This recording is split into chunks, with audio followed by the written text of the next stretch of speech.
프랭클린 루즈벨트 대통령은 백악관에서 재임 시절에 손님들을 맞이할 때가 있었습니다. 루즈벨트 대통령뿐이겠습니까? 모든 대통령들은 외교관들을 비롯해서 다양한 손님들을 만나게 될 일들이 많습니다. 어느 날 루즈벨트 대통령이 각 나라의 외교관들을 환영하는 만찬 자리에서 다소 엉뚱한 실험을 했습니다. 이 외교관들이 내 말을 얼마나 잘 듣는지, 얼마나 제대로 듣는지 시험하기 위해서 이제 외교관들이 이제 줄을 서서 한 사람씩 이제 대통령 앞으로 오면 와서 이제 악수를 하고 인사하는데, 그때 악수하면서 그 외교관의 귀에 대고 이렇게 속삭였습니다. 오늘 제가 저희 할머니를 죽였습니다. 이 말을 듣고서 이 대사들이, 외교관들이 뭐라고 대답했을까요? 어떤 외교관은 잘하셨습니다 라고 대답하기도 하고, 어떤 외교관은 아주 훌륭한 일을 끝까지 하시기 바랍니다 라고 대답하기도 했어요. 어떤 외교관은 당신이 참 자랑스럽습니다 라고 말하기도 하고, 다른 외교관은 하나님의 축복이 각하와 함께 하시기를 바랍니다 이렇게 얘기했다는 거예요. 이 루즈벨트의 말을 제대로 들은 사람은 줄의 맨 끝에 선 볼리비아 대사밖에 없었어요. 볼리비아 대사는 루즈벨트가 자기 할머니 죽였다는 말에 놀라고 당황해서 뭔 말을 할까 고민하다가 루즈벨트 대통령의 귀에 대고 이렇게 조용히 말했다고 합니다. 저는 각하의 할머니께서 그런 일을 자초하셨으리라고 생각합니다. 루즈벨트가 장난삼아 한 말이겠지만은 이 말을 제대로 들은 사람은 볼리비아 대사밖에 없었어요. 그리고 볼리비아 대사는 루즈벨트의 입장에 서서 루즈벨트가 잘못해서 할머니 죽인 게 아니고 할머니가 잘못해서 루즈벨트가 할머니 죽였다고 두둔하기까지 한 거죠. 이 말은 우리가 얼마나 다른 사람의 말을 귓등으로 듣고 제대로 듣지 않는지를 이야기해 주는 일화입니다. 우리가 사람들 사이에서 대화할 때에 말 듣는 것 같은데, 대화하는 것 같은데 실제로는 전혀 듣지 않고 평행선만 듣는 그런 대화하는 사람들이 많아요. 사람들 간의 관계만이 아니라 하나님께 우리가 기도하면서도 아뢰면서도 하나님의 대답, 하나님의 응답을 듣지 않는 그런 성도들도 많이 있다는 거죠. 기도는 우리의 형편, 우리 사정 하나님께 아뢰는 것이지만 또한 하나님의 말씀, 하나님의 응답을 듣는 것이기도 해요. 그런데 우리 중에서 얼마나 하나님께서 우리에게 말씀하실 때에 하나님의 말씀의 음성을 듣느냐는 거죠. 내 말만 하고 돌아가는 그런 분들이 얼마나 많으냐는 거죠. 기도가 우리의 사정을 하나님께 아뢰기는 것이긴 하지만 또한 하나님 우리에게 말씀하실 때에 그 말씀을 듣는 것이에요. 그리고 하나님의 뜻을 깨닫고 순종하는 것이죠. 오늘 하나님께서 모세를 통해서 우리에게 중요한 말씀을 하십니다. 하나님은 모세를 시내산에 부르셔서 율법의 말씀을 주셨어요. 이 율법 말씀을 주신 것은, 이 말씀은 이스라엘 백성이 지켜야 될 삶의 지침입니다. 그래서 이스라엘이 이 말씀대로 순종하면 그들은 하나님 주신 은혜와 복을 받고 살게 돼요. 그들이 말씀대로 살면 그들 하나님의 돌보심 가운데 살게 된다는 거죠. 그래서 하나님은 이 율법의 말씀, 이스라엘이 지켜야 될 율법의 말씀만 주신 것이 아니라 또한 성막에 대한 설계도, 모형도도 주셨어요. 그 성막을 지어야 되는데 어떻게 지어야 될지에 대해서 자세하게 하나님께서 말씀해 주셨다는 거죠. 오늘 본문 말씀은 성막을 만들기 전에 회막에 대한 이야기입니다. 그래서 7절 말씀 보면 모세가 항상 장막을 취하여 진 바깥에 멀리 세우고 진 바깥에 세워서 진에서 멀리 떨어지게 했다 이렇게 말씀합니다. 이것은 여기서 장막은 성막이 아니라 회막이에요. 회막. 성막은 아직 만들지도 않았어요. 성막은 언제 만드느냐? 출애굽기 35장부터 성막을 만드는 말씀이 나옵니다. 그러므로 여기에서의 장막은 회막이라 회막. 하나님은 이 회막에서 이제 이스라엘 백성과 만나시고 모세와 만나셔. 그래서 7절 말씀 보면 모세가 뭐라고 하는가 하면 모세는 장막을 취하고 진 밖에 세워서 그리고 진과 멀리 떨어지게 하고 그곳의 이름을 뭐라 불렀다? 회막이다. 회막. 회막은 무슨 뜻일까요? 회막. 우리 회합, 회집 뭐 이런 회를 쓰는데 이 회는 모인다는 얘기예요. 만난다는 얘기입니다. 즉 회막은 만나는 곳이에요. 누가 누구를 만나요? 사람이 하나님을 만나는 곳이에요. 그래서 모세도 여기서 7절에서 보면 여호와를 앙모하는 자는 다 회막에 가서 회막으로 나아가며, 즉 여호와를 앙모하는 자는 어디로 가라는 거예요? 회막으로. 회막으로. 여러분, 앙모라는 말 우리 성경에서 가끔 나오기도 하고 찬송가도 주를 앙모하는 자 뭐 올라가 그 찬송이 있는데 앙모가 무슨 뜻이에요? 앙모. 한자어의 앙모의 뜻은 우러러 사모한다는 뜻입니다. 우러러 사모한다. 근데 제가 영어 성경 보니까 굿뉴스 바이블 그 영어 성경은 앙모를 컨설트로 봐요. 컨설트. 컨설트가 어떤 뜻이냐? 조언을 구하다 또는 의논하다 이런 뜻입니다. 다른 영어 성경인 그 NIV를 보니까 거기는 이 앙모를 인콰이어로 번역한 인콰이어는 뭐냐? 묻다, 질문하다 이런 뜻입니다. 즉 영어 성경의 그 앙모의 번역을 하나님께 묻는 것으로 번역했는데 이 번역이 본문하고 더 적합해 보입니다. 즉 이스라엘 백성들은 하나님께 물을 일이 있으면 어디로 갔어요? 회막으로 갔어요. 근데 이스라엘 백성만 하나님께 물을 일이 있을 때 회막으로 간 게 아니고 모세도 하나님께 물을 일이 있으면 회막으로 갔어요. 그래서 7절 보면 모세가 항상 회막을 취하여 회막으로 갔다라고 말씀하는 거죠. 모세는 하나님께 물을 일이 있을 때 회막으로 갔다 그러는데 사실 모세가 이스라엘 백성들 이게 돌보며 섬길 때에는 여러 가지 많은 일들이 있었어요. 근데 그 일들 중에는 전례가 없는 일들도 많았고 또 모세의 힘으로 감당할 수 없는 일들도 있었어요. 그러니까 모세는 무슨 일이 있으면 어디 갔어요? 회막에 갔어요. 회막에서 하나님께 물었습니다. 모세가 자기가 이스라엘 백성 최고 지도자다라고 해서 자기 마음대로 결정하고 한 것이 아니고 모르는 일이 있으면, 전례가 없으면, 어려운 일 만나면 하나님께 회막으로 가서 하나님 어찌해야 됩니까? 라고 물은 거죠. 이를테면 안식일에 나무하다가 어떤 사람이 잡혔어요. 그때 모세는 이런 사람을 어떻게 해야 될지 몰라서 하나님께 물어보았습니다. 또 모세가 이제 딸만 있고 아들은 없는 그런 슬로보아스의 딸들이 모세에게 와서 하소연하는 거예요. 우리 아버지가 아들 없이 딸만 남기고 죽었습니다. 그런데 우리 아버지의 재산 우리 아버지 형제들한테 다 넘어가게 되면 우리는 어떡합니까? 라고 하나님 앞에 이제 모세에게 이제 물으러 온 거예요. 당시에는 모든 재산은 남자에게만 줬습니다. 근데 딸들이 와서 우리에게 아버지 유산 달라니 어떻게 해? 그래서 하나님께 물었더니 하나님께서 딸들에게도 줘라. 아들 없는 경우는 딸에게 줘라. 라고 하나님이 답을 주신 거예요. 또 나중에 슬로보아스의 딸들이 결혼할 때가 되어서 므낫세 지파가 모세에게 찾아와서 묻습니다.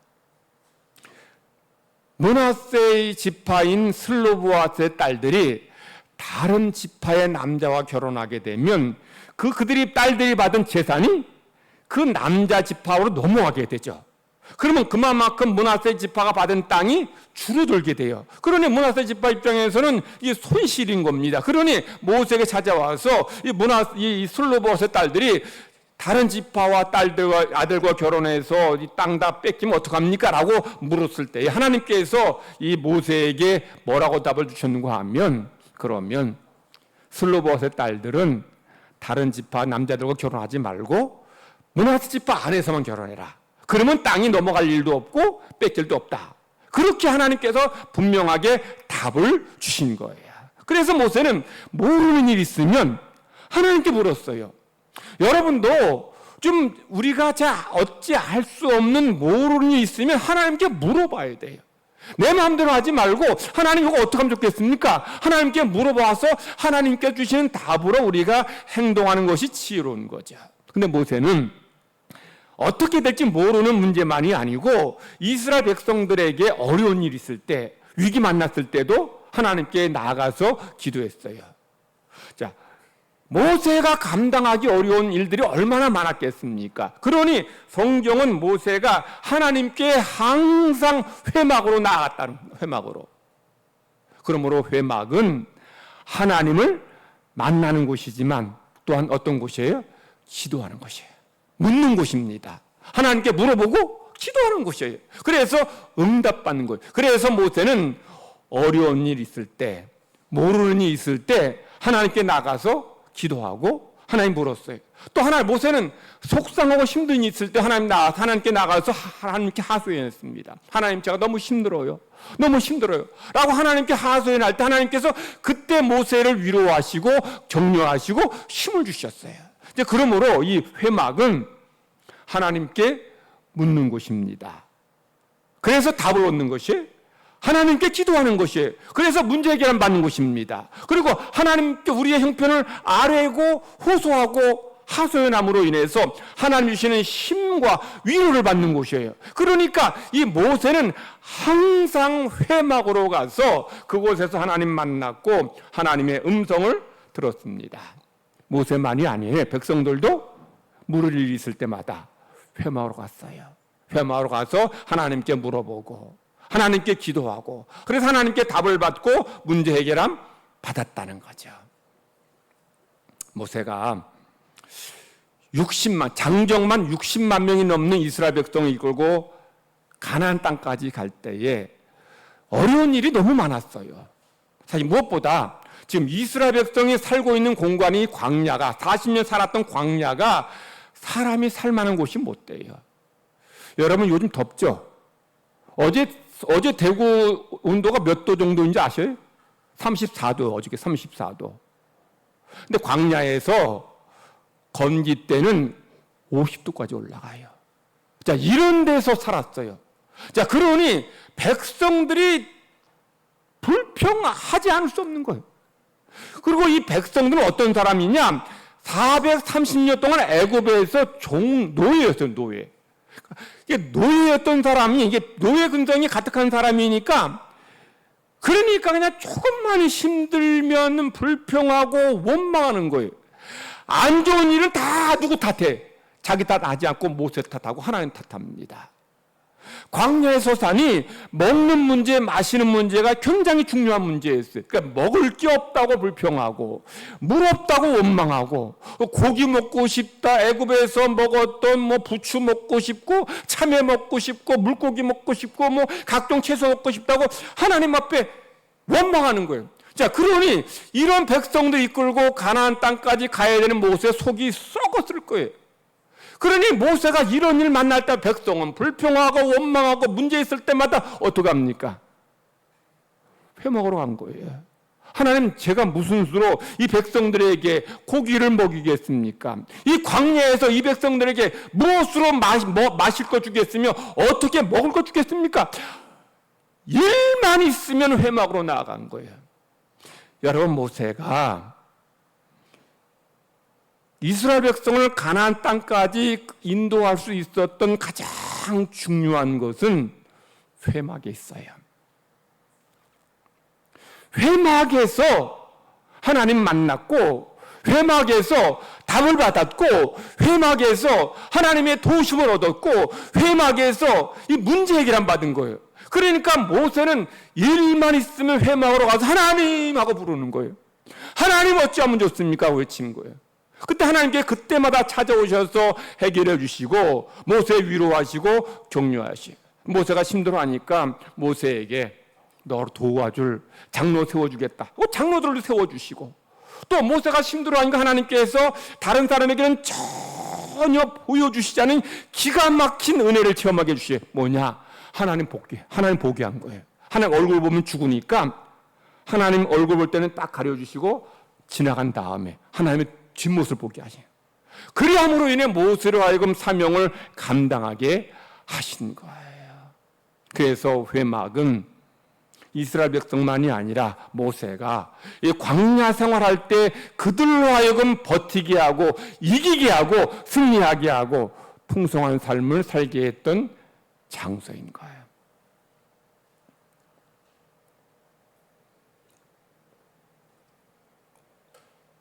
제가 졸업한 숭실대 우리 선배인 김현승 시인이 있습니다. 그분이 가을의 기도라는 시를 썼는데 여러분 고등학교 때 국어 시간에 가을의 기도라는 아마 시를 아마 배우지 싶습니다. 저도 그때 배운 기억이 나는데 이 시는 가을에는 기도하게 하소서.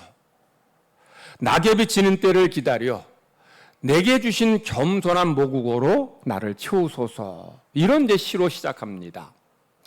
왜 시인 김현승이 가을에는 기도하게 해달라고 노래했을까요? 왜 이런 시를 썼을까요?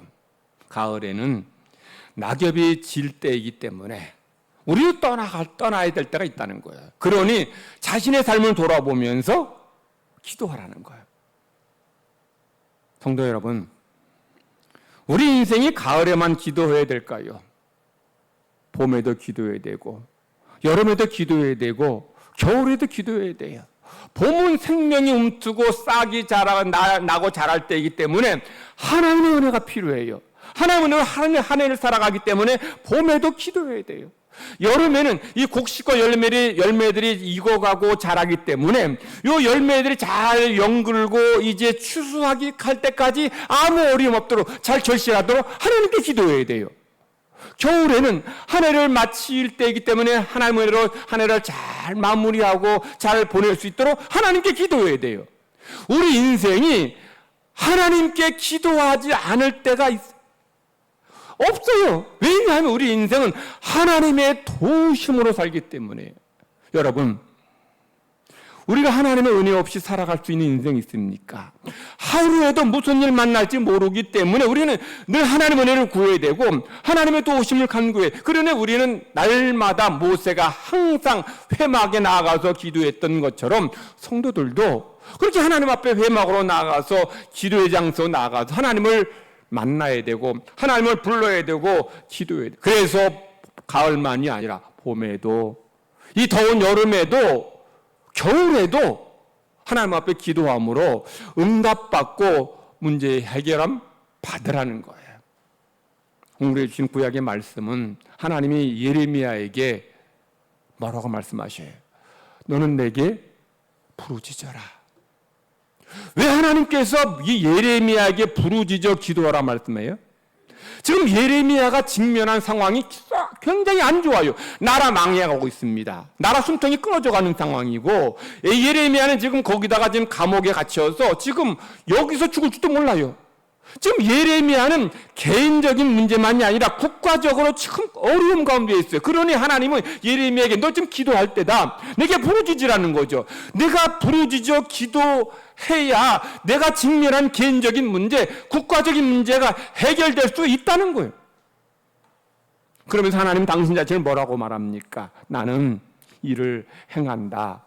만들고 성취한다. 즉 하나님은 하시고자 하신 일은 반드시 이루시고 완성하신다는 거죠. 그러니 너는 내게 부르짖어라. 그럼 내가 내게 응답해 줄 것이고 너를 도와줄 것이고 이 민족에게 긍휼과 자비를 베풀어 줄 것이다 라고 말씀하는 거예요. 신약의 말씀도 예수님이 응답받지 못하는 기도, 응답받는 기도를 말씀하셔요. 먼저 응답받지 못하는 기도 어떤 기도입니까? 외식하는 자의 기도입니다. 외식하는 자의 기도는 어떤 기도냐? 사람에게 보이려고 하는 기도예요. 그러니 그런 기도 응답받지 못한다는 거예요. 그리고 또 한 기도, 이방인의 기도입니다. 어떤 기도예요? 중언부언하는 기도예요. 중언부언하는 기도 어떤 기도냐? 했던 말 또 하고 했던 말 또 하는 기도예요. 근데 이 외식하는 기도하고 중언부언하는 기도에는 두 가지 공통점이 있어요. 첫 번째는 응답이 안 됩니다. 응답 안 돼요. 외식하는 자의 기도는 그냥 사람에게 들으라고 하는 기도니까 응답이 안 되죠. 그리고 중언부언하는 기도 하나님 응답 안 하신다는 거예요. 또 하나의 특징, 이 두 기도의 공통점이 뭐냐? 간절함이 없습니다. 외식하는 자의 기도는 사람에게 잘 보이려 하는 기도니까 굳이 애타게 간절하게 기도할 필요가 없어요. 그저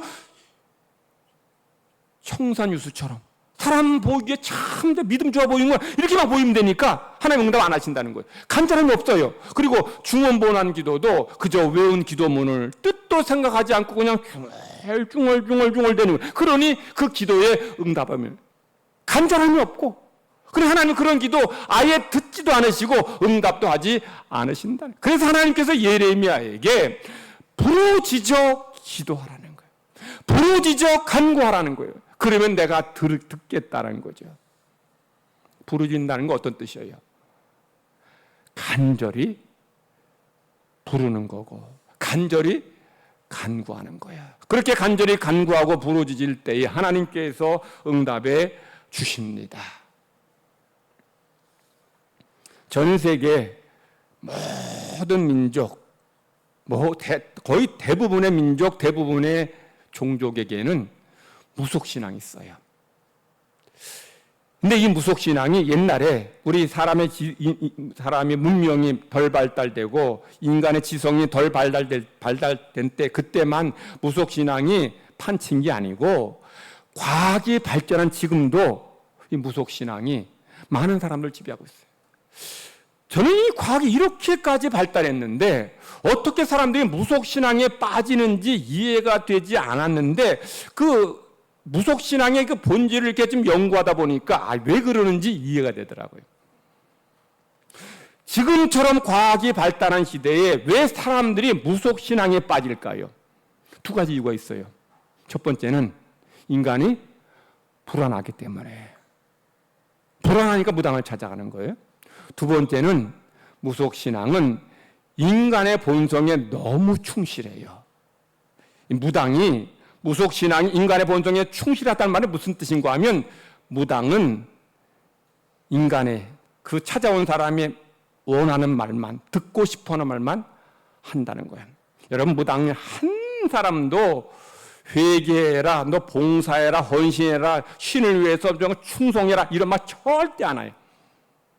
그냥 그 사람 듣기 좋은 말만 해요. 듣기 좋은 말만 해요. 그래서 무속신앙의 본질을 한 단어로, 한마디로 표현하면 재화초복이라고 그래요. 재화초복이 뭔가요? 재화는 화를 제거한다는 뜻이에요. 초복은 뭐예요? 초대한다. 뭘 초대해? 복을 초대하는 거죠. 즉 재화초복은 화는 다 병들고 실패하고 이런 거 다 물러가고 복만 오라는 거예요. 건강하고 형통하고 돈 많이 벌고 잘 살고. 이게 재화초복이에요. 그러니까 무속신앙의 본질인 재화초복은 오직 나의 만족, 나의 행복뿐이에요. 여기에는 다른 사람을 위해서 봉사하고 헌신하고 섬기고 전혀 없어요. 나만 잘 먹고 잘 살면 되는 거예요. 근데 이게 인간의 본성은 너무 맞는 거죠. 그래서 이 무당들은 이 재화초복, 화를 제거하고 복을 불러오기 위해서 뭐를 합니까? 기도도 하지만 굿을 해요, 굿. 여러분, 요즘 굿하는 거 좀 자주 보셨나요? 전 가끔 동촌유원지 가서 운동하면 거기서 굿하는 거 가끔 봐요. 또 산에 가면 또 산에 운동하러 갈 때도 거기서 이제 굿하는 것도 보게 되는데 지금도 그래 굿을 해요. 근데 여러분, 굿이 뭔지 아세요? 굿이 귀신을 달래는 거예요. 인간에게 화를 주는 귀신을 달래는 거예요. 인간의 화를 준 귀신을 달래서 이 사람에게 떠나라는 거예요. 그래야 이 사람에게 화가 오지 않아요. 무당이 굿할 때에 이 원혼을 잘 달래서 떠나게. 그래서 원혼 앞에서 막 울어요. 아이고 얼마나 힘들었어 하고 울면서 달래어 떠나보내는 거예요. 그래야 이 사람에게 화가 오지 않는 거죠. 근데 여러분, 이 무당이 기도하고 이제 이 공동체에 큰 문제 있을 때 이제 구슬하고 제사를 하는데, 그때 구슬할 때 제사상에 올리는 아주 충격적인 것이 있어요. 그게 뭐냐면 젖먹이 아기의 손가락을 제사상에 올려요. 제가 대학원 다닐 때 이 무속 신앙에 대해서 좀 관심 갖고 좀 책을 많이 읽었어요. 근데 우리나라에는 그런 기록은 못 본 것 같은데 아프리카 같은 그런 여러 나라에서는 이런 전통이 있더라고요. 큰 이제 공동체, 마을에 큰 문제가 있을 때, 뭐 또 가정에 큰 문제가 있을 때 이제 구슬하기 전에 젖먹이 아기를 한 3일을 굶깁니다. 3일 굶기면 아기가 어떻게? 배가 고프니까 막 울어요. 젖달라고. 우는데도 젖을 안 줘요. 안 주면 아기는 어떡합니까? 포기해요? 아기들이 배고플 때 하는 행동이 뭐예요? 손가락 빱니다. 손가락을 쭉쭉 빨아요. 빠는데 젖은 안 나와. 그러니까 애타는 마음으로, 그냥 간절한 마음으로 이 손가락이 빠지도록 빨아요. 이 아기의 손가락에는 젖을 간절히 염원한 마음이 담겨져 있는 거예요. 이 3일 굶은 이 아기의 손가락에는 젖을 바라는 이런 간절함이 담겨져 있는 거예요. 그런 아기의 손가락을 잘라서 제사상에 올리고 귀신에게 제사 드리는 거예요. 우리의 이런 간절한 마음을 보고 우리의 기도 들어주고 우리 문제 해결해 달라는 거예요. 인간은 이렇게까지 잔인하고 이기적이고 탐욕적이에요. 그러니까 자기가 행복하기 위해서 이런 어린아기의 고통까지는 다 무시하고 이런 짓까지 하는 것이 인간인 거예요. 근데 여러분, 여기서 무당이 정말 그들이 드리는 기도의 구세에 있어서 중요하게 여긴 것이 뭔지를 우리에게 보여줘요. 뭐예요? 간절하면. 이런 간절함으로 기도할 때에 귀신도 감동해서 문제 해결해주고 기도 들어준다라고 믿는 거예요. 물론 귀신이 해주는 건 아니죠. 그런데도 그런 간절한 마음으로 그렇게 기도하는 거예요. 심지어 무당들 겨울에 굿하기 전에 기도할 때 겨울에 참 냉수로 목욕해요. 왜? 그런 간절함을 보여줘야, 그런 정성을 좀 보여줘야 귀신이 좀 감동하고 그래서 응답해주고 도와준다는 거예요.